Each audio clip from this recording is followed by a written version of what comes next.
करने जाता था। तो वह ब्राह्मण और गुरु की सेवा किया करता था। उसके द्वार से कोई भी याचक निराश होकर नहीं लौटता था। वह प्रत्येक गुरुवार को व्रत रखता एवं पूजन करता था। हर दिन गरीबों की सहायता करता था। परंतु यह सब बातें उसकी रानी को अच्छी नहीं लगती थी।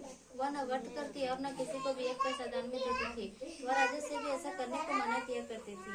एक समय की बात है, राजा शिकार खेलने वन को चले गए। घर पर रानी और दासी थी। उस समय गुरु बृहस्पति साधु का रूप धारण कर राजा के दरवाजे पर भिक्षा मांगने आए। साधु ने रानी से भिक्षा मांगी तो वह कहने लगी, हे साधु महाराज, मैं इस दान और पुण्य से तंग आ गई हूँ। इस कार्य के लिए मेरे पति देवी बहुत हैं। अब आप ऐसी कृपा करें कि मेरा सारा धन नष्ट हो जाए तथा मैं आराम से रह सकूं। साधु रूपी बृहस्पति देव ने कहा, हे देवी, तुम बड़ी विचित्र हो। संतान और धन से कोई दुखी नहीं होता, इसको सभी चाहते हैं। पापी भी पुत्र और धन की इच्छा करता है। अगर तुम्हारे पास धन अधिक है तो भूखे मनुष्यों को भोजन कराओ, प्यार लगाओ, ब्राह्मणों को दान दो, धर्मशाला, बाग बगीचे आदि का निर्माण कराओ, मंदिर बनवाकर कुंवारी कन्या को विवाह कराओ, साथ यज्ञ आदि करो। इस प्रकार के कर्मों से आपका कुल, आपका नाम परलोक में सार्थक होगा एवं स्वर्ग की प्राप्ति होगी। परंतु रानी साधु की इन बातों से खुश नहीं हुई।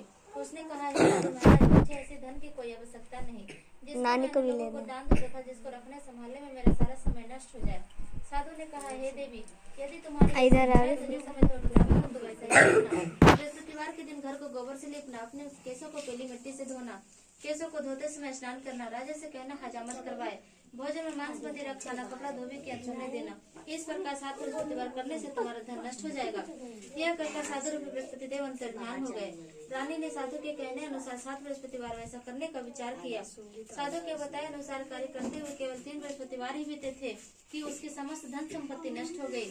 भोजन के लिए दोनों समय परिवार तरसने लगा तथा संसारिक भोगों से दुखी रहने लगा। तब वह राजा रानी से कहने लगा कि हे रानी, तुम यहाँ पर हो, मैं दूसरे देश को जाता हूँ, क्योंकि यहाँ पर मुझे सभी मनुष्य जानते हैं, इसलिए मैं यहाँ कोई कार्य नहीं कर सकता। अब मैं प्रदेश जा रहा हूँ, वहाँ कोई काम धंधा करूँगा, शायद हमारे भाग्य बदल जाए।